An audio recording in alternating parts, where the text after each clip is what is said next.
you wanted the best, you've got the best podcast. The hottest podcast in the world.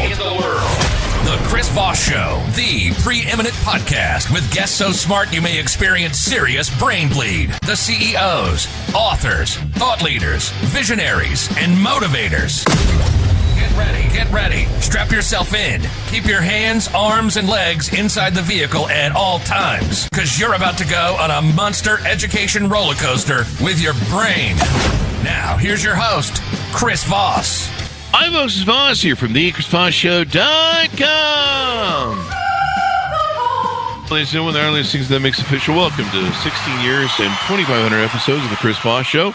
We're bringing you all the wonderful people and smartest minds and all that good stuff, but we need you to do one thing for us. Go to goodreads.com/Chris Voss, LinkedIn.com/Chris Voss, Chris Voss 1 on the Ticketockety, and all those crazy places on the internet. Opinions expressed by guests on the podcast are solely their own and do not necessarily reflect the opinions of the host or the Chris Voss Show. Some guests of the show may be advertising on the podcast, but it is not an endorsement or review of any kind. Today's featured author comes to us from bookstolifemarketing.co.uk.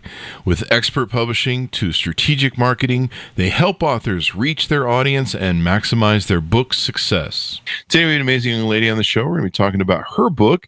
Sheri Baity will be joining us on the show. Her book is entitled Coyote Hunting Farm Style, Take 2, out November 7th, 2024. We're going to get into it and what her book is about and maybe how you can utilize it to improve your life. She is 63 years young, married to the hardest worker she's ever met, dairy farmer G. Okay. The farm has been in the family since 1858, and one famous daughter, archaeologist Jamie, with a funny and full of shenanigans husband, son-in-law Phil. One precious daughter who is a combat medic for the Army, getting ready soon to give her a granddaughter, I guess. A great-granddaughter. A great-granddaughter. Wow. Yes. People are moving around over there. So give us your .coms. Where can people find you on the interwebs there, Sheri? It is sheribaity.com. Mm-hmm. Also, if you wanted to do a Google search on just Sheri Baity or Sheri L. Baity, there's many pages of stuff about me out there. So lots of good info. As long as they're not in the hands of prosecutors, you're all right. I got rid of them. Yeah, I mean, people always say, "Haven't I seen you before?" And I'm like, "Yeah, on the wall at the United States Postal Service." Yeah. That's what we wanted there. So tell us about your book, Coyote Hunting Farm Style. Yeah, I've been coyote hunting for a long time, for about 32 years, and it's just really a collection of stories, different short stories on different hunts. And then I got the bright idea to change the law here in Pennsylvania.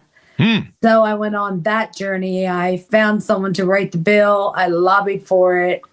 And 3.5 years later, I got the governor to sign it. And then a couple months later, I got the Game Commission to change the law for predator hunters in Pennsylvania.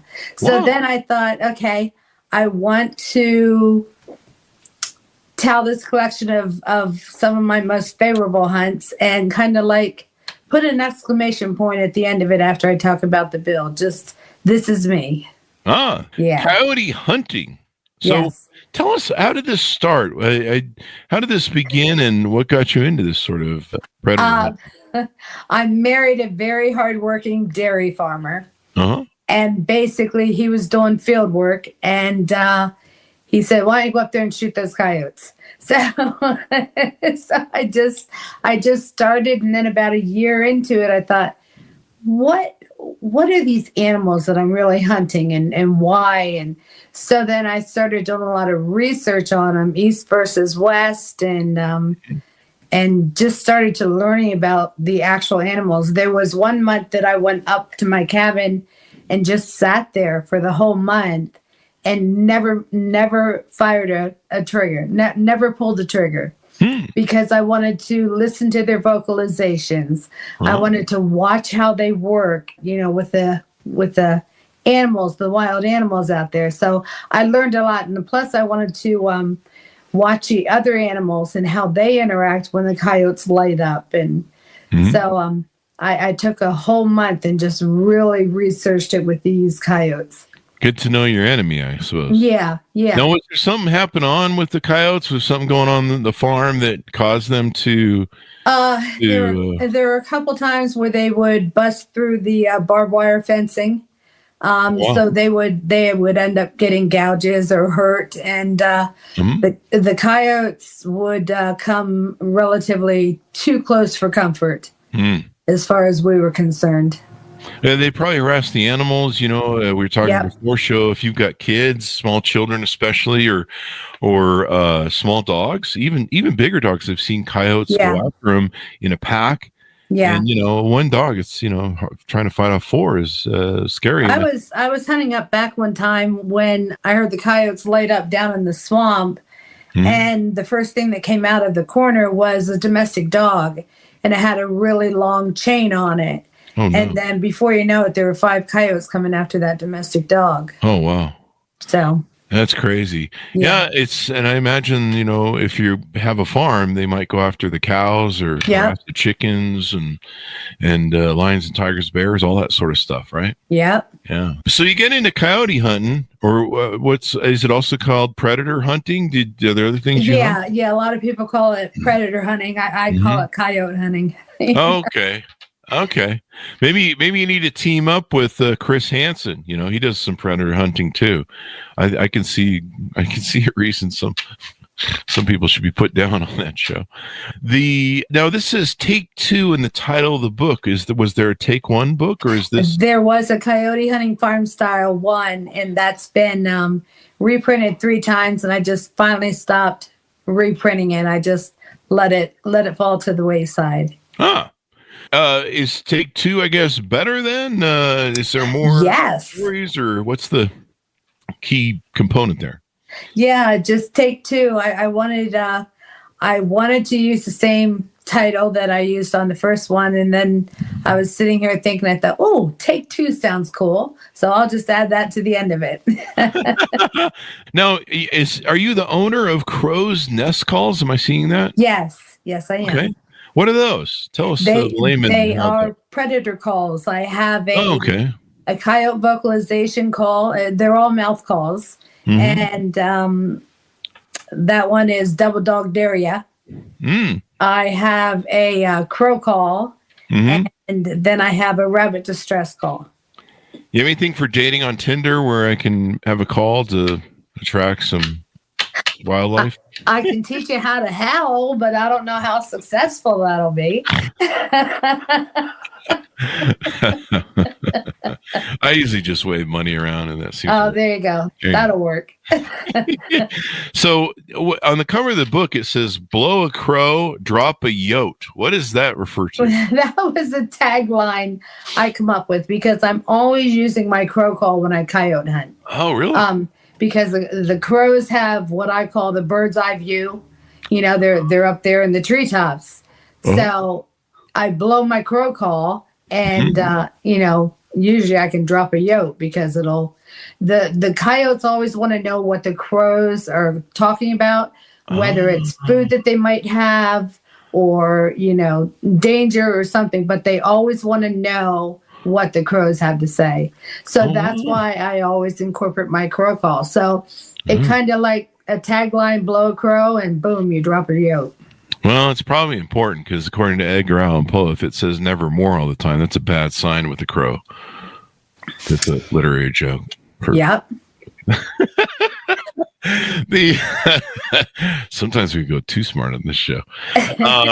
People right now, Gen X or Gen Zers, whatever the hell they're calling themselves this week. Like, what's a crow? Who's Edgar Allan Poe? What's history? So anyway, I tease the Gen Zs. I love them sometimes.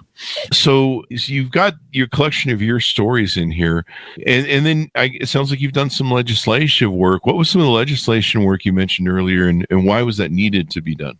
I happened to be at the SHOT Show out in Vegas, and I came across this infrared equipment to put on your gun, and I thought, wow, that's really cool. And at the time I was doing I've been all over the country, but I was doing a lot of seminars at Bass Pros, Gander Mountains, and Cabela's, and also private ranches. So I was teaching them about this equipment, especially the ranchers that had the top dollar, cows out there. They wouldn't let predator hunting because they were afraid that their cows would get shot. So I taught them about the equipment, and then I get back home to my own farm and try and protect my coyotes. And it's like, this is ridiculous. I can't use this equipment here in Pennsylvania. I looked into it further, and it's like all these other surrounding states of Pennsylvania allow it. Wow. But not Pennsylvania. That Pennsylvania was kind of old school at the time. So I thought it was time to bring them up to the current time. Yeah, there's a lot of old laws in the book that make no sense. Yeah. Like the fact that you can't park whales downtown. That's like, people wrote a law about that in some case. I don't know. I'm just making up. Yeah, there's a lot of dumb laws out there. And so basically you just developed this passion for hunting coyotes. Do you have to, I know boars are a dangerous thing. Do they have any of those out there? Too. Have you done that? I've done that too, yeah. That's kind of scary, man. I've seen them charge at people, man. Those guys are, I mean, I whenever I see him, I start thinking of bacon and some eggs. But when I see him charge, I mean, I've seen him run into people, man. They're dangerous. I think they can kill you if they really, those big ones. Yeah. Yeah. That's some angry bacon right there. Victoria, Texas was where I went hog hunting. And what a blast. Really? Wow. Yeah. Wow. Yeah. Well, you got hog hunting, you got coyotes, and so it sounds like you influence a lot of people with your different things you do with the calls for the crow calls or whatever they are, the things you use to call up the crows, and pretty wild stuff there. And you do some of this alone when you're out there by yourself on your property. I try and always do it alone. The less people, the less noise, the less movement. Yeah. I'm more comfortable just being out there by myself. Yeah. Plus, you won't have any of those Dick Cheney experiences where you accidentally shoot your friend while you're hunting. By accident, wink. At least I know how to load my gun. Yeah. That and if you owe Dick Cheney money, make sure you pay him, please. And if you don't pay him, probably not best to go hunting with. Gotcha. Yeah, he has a anyway, that's enough jokes with the Dick Cheney thing. You're a trip. Go ahead. I just always think it was funny about that whole thing. I'm sure the lawyer who got shot in the face didn't think it was funny, but never renege on paying a bet that you lost to Dick Cheney. So what else do people need to know about some of these adventures you've been on? Do you ever worry about, if you're out there and, maybe there's 5 coyotes and they decide to come at you, or like those boars that will charge? You ever worry about that going on? Or you got a good machete you got a good, you got a good Rambo situation there going on? Do you want the truth? Sure. I kind of figure, I look at it this way. I came down here with a plan. So if that's how I wrote in my plan, how I was going to be taken out, then, and I look at everything I've done with the 2 books and got the bill and the laws changed. Mm-hmm. I did good. So, there you go. Yeah. What's that old adage? Die by the sword, live by the sword, die by the sword, sort of thing in the Bible there. You never know, man. Those coyotes, they could organize and come after you. Like the coyote mob could finally be like, we got to take this one out. This one's a problem. Yeah. My one game warden said, "You know what you are?" And I said, "What's that?" And he goes, "Sheri," he said, "you're like the sheriff of the coyotes. They hear that you're coming to town and they they're out." Yeah.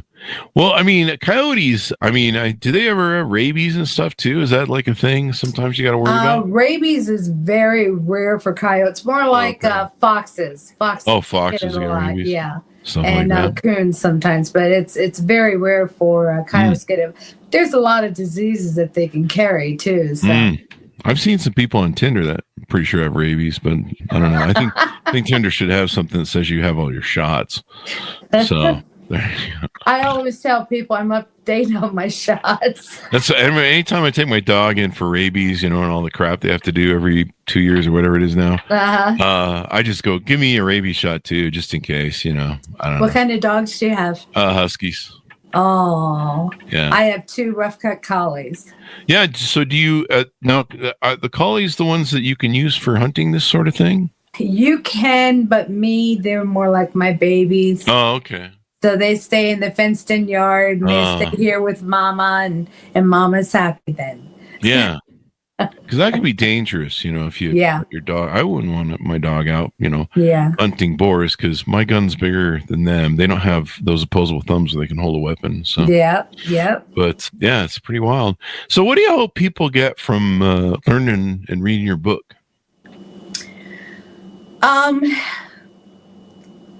How it's possible to connect to nature like I did, and be able to read the signs, and you can pretty much tell what's going in the woods and where it's going to come out of and what it is, just by listening and watching the other animals and their communication. It's just so fascinating. I mean, I can go up there and I can spend 6 to 8 hours up there and never get bored, because there's always something happening to watch, and it's just, it's incredible. It's free education, Yeah. A lot of people say, oh, I would never kill an animal. Well, that's okay. You don't have to hunt with a gun. You can hunt with a camera. Oh, yeah. What do you do with the what do you do with the camera when you hunt? Take photos? Because there's lots of hunters out there who are hunting alone and don't have anyone to, photograph their hunts and stuff like that. So there's lots of advantages out there. Yeah, that would be kind of fun to I'm a photographer too. And so, I love wolves. I don't know about coyotes so much, but I love wolves. But yeah, photographing and stuff. But yeah, and I mean, is there a real problem out there where you're at with coyotes? Are they overbred? And I know that sometimes hogs can be that way. They can be overbred. There used to be a problem. I've kind of chipped away at it. The sheriff's been in town. Yeah. The coyote sheriff's been laying down the law. But yeah, I mean it's one of those things. Do coyotes have a predator above them other than us? Bobcats don't like them. Bear don't like them. Yeah. Bears. Yeah. They probably owe money to bears. They probably have a gambling problem. Bears owe them.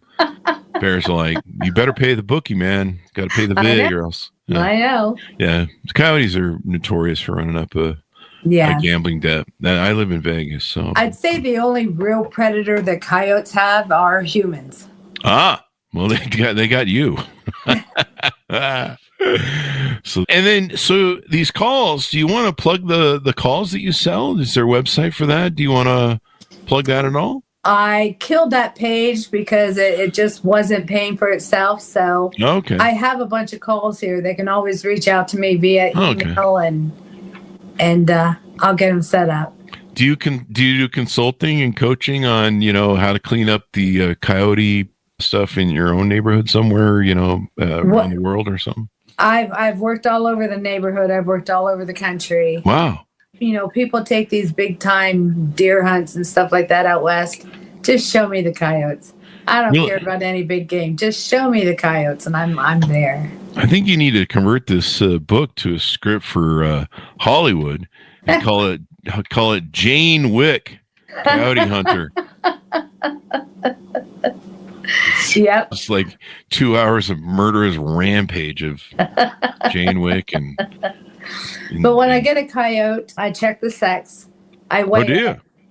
Yeah, and then I usually double garbage bag it and put it in the freezer. I actually have a list of people that want my next coyote so that they can have rugs made or mounted or. People are mounting coyote. I mean, now people are turning coyotes into rugs. Yeah. They make good rugs. Yes. Really? Yes. Are they kind of like short hair fur? Not the winter fur. Oh, okay. My huskies, I look at them every now and then when they have their winter fur coats, and I'm like, you would make a good blanket. And they leave. But it's so thick. So you're just not killing things out there, leaving them, and then, maybe this stuff gets wasted. It's being utilized for something. So it's not a full sort of, some people, they like that sort of thing. The Indians were kind of like that. They used everything that they killed and stuff. Sounds like my first 8 ex-wives. But I don't know what that joke I is. like you, Chris. I got Tell it like it is. I got a couple jokes. I get a couple callbacks. This whole show is just callback jokes I've used 5,000 times on the show. People are like, really, that one again? I'm like David Letterman. If the pelts aren't too good, and as long as the bullet has gone all the way through them, I'll let them lay up there like on a rock pile because we have bald eagles. Oh. So they like to come and feed on them. And so that's kind of like my giving back. Might be a warning sign, too, for other troublemakers, right? Yeah. Hey, here's what happened to the last guy who came in and caused trouble. Jane Wick. Dave never came back. Yeah, Dave? yeah. Does your husband ever lie awake at night with one eye on you? You're putting stuff, you're killing things, putting it in the fridge. It sounds like something. Sounds like the Iceman from some Italian mob movie. Put all the bodies in a fridge. How do you know I don't? That's why I'm saying. 2 freezers. If I was your husband, I'd keep one eye open at night. Make sure that I never cross paths with you. Now, I always tell people I only kill the 4-legged furry predators. Oh, so. I've got there's some people that do this thing called furries, and they have a convention. So if you ever think about, no, don't do that. I'm just teasing those people. I was watching a thing where I guess the furries. Are you familiar with the furries? You mentioned furry, and so you triggered something. But the furries are people that dress up as furry animals, and there's some sexual nature to it. But then they also they just kind of like it. Like they identify. They identify as furries. And I guess their new thing is their new form of exercise is they run through the woods and the streams in their furry outfits, and they pretend like they're the animals. Oh. And I'm thinking, boy, you're going to get shot by Jane Wick if you're not careful. If you're looking like a coyote running around there with your thing. No, let me put something out there and get it straight. I don't believe that we need to eradicate packs of coyotes. Oh. Because there's a benefit to having them in the system. Mm-hmm. But what I like to do when I hear that there's trouble in a certain area, I like to take a few select out of the pack, and it brings the balance back in with the animals, and they stay to their wild animals and not the domestic pets.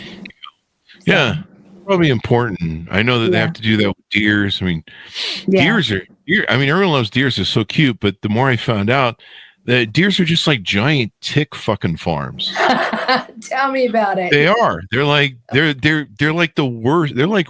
They're just grown rodents of the thing that spread disease. They're like other than getting antlers off them, and I don't know, making a great plot for a Disney movie.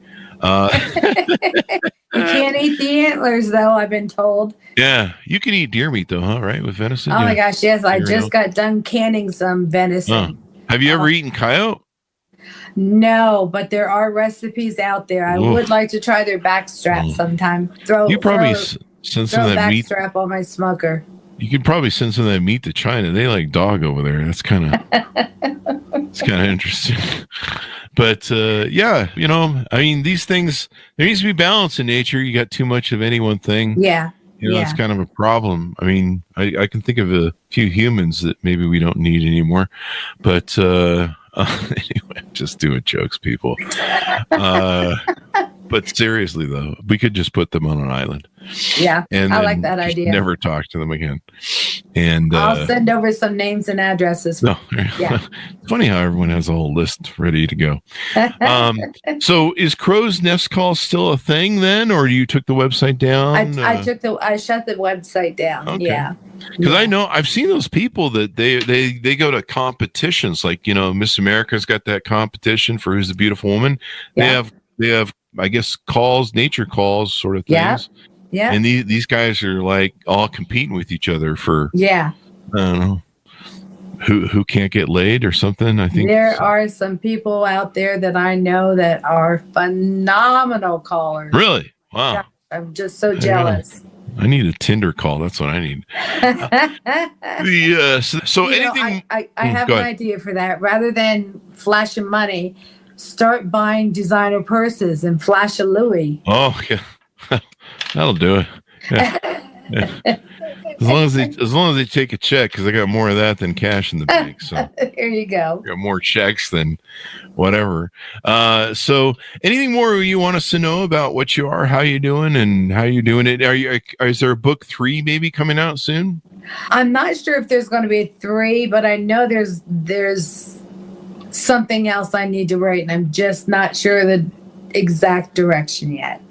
But there will be more words from me. Yeah. More stories of the venture, and so we can read about, you out there. I still think you need to turn this into a Hollywood script and Jane Wicket, coyote hunting.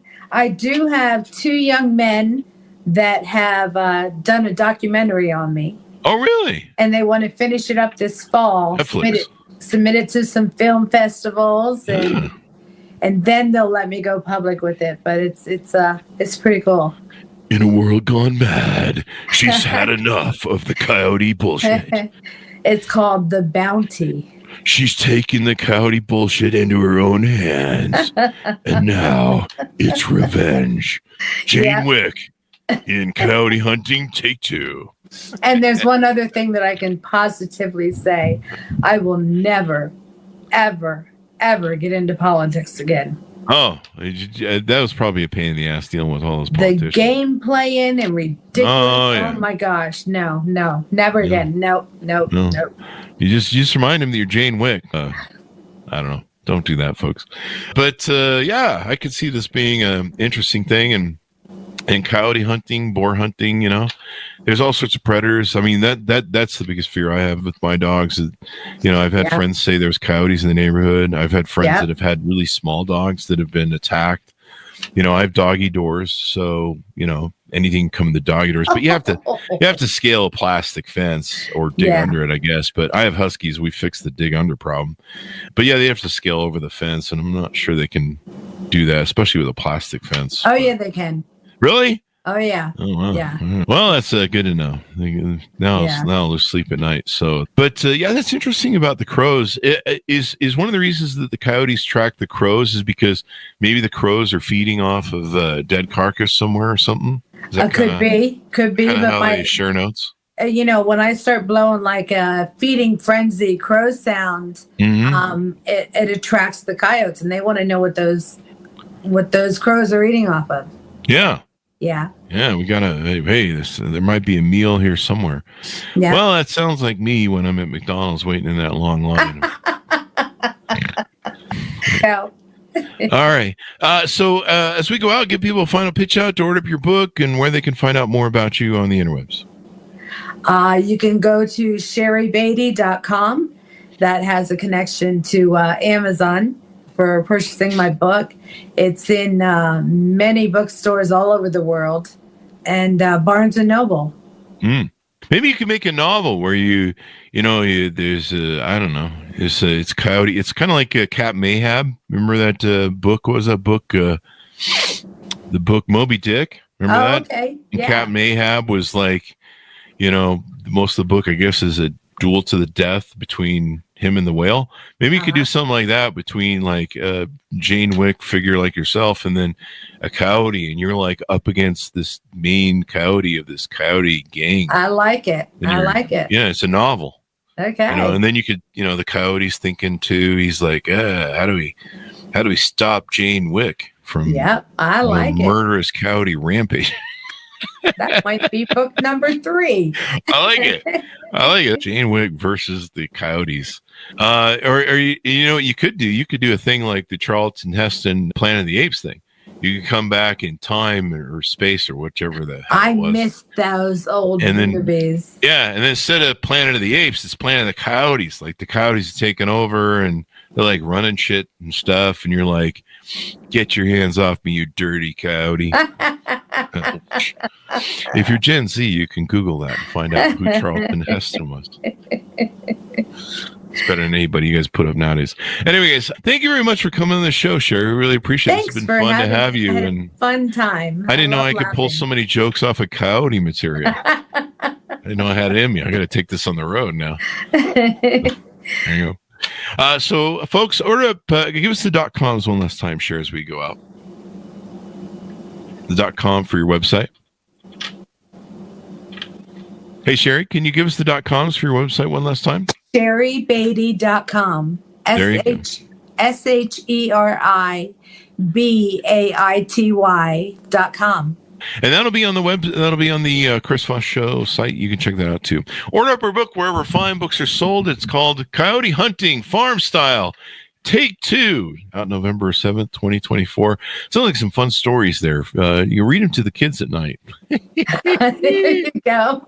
There you go, right before you put them to bed, and remind them that the monster under the bed is Coyote, and he eats small children if they get out of bed or if they cry. So that's what I always tell my kids. Except for my future great grandbaby.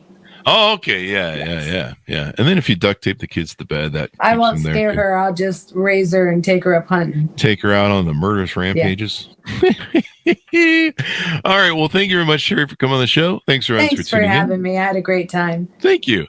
Go to goodreads.com/Chris Voss, LinkedIn.com/Chris Voss. Chris Voss, one on the TikTok, and all those crazy places on the internet. Be good to each other. Stay safe. We'll see you next time.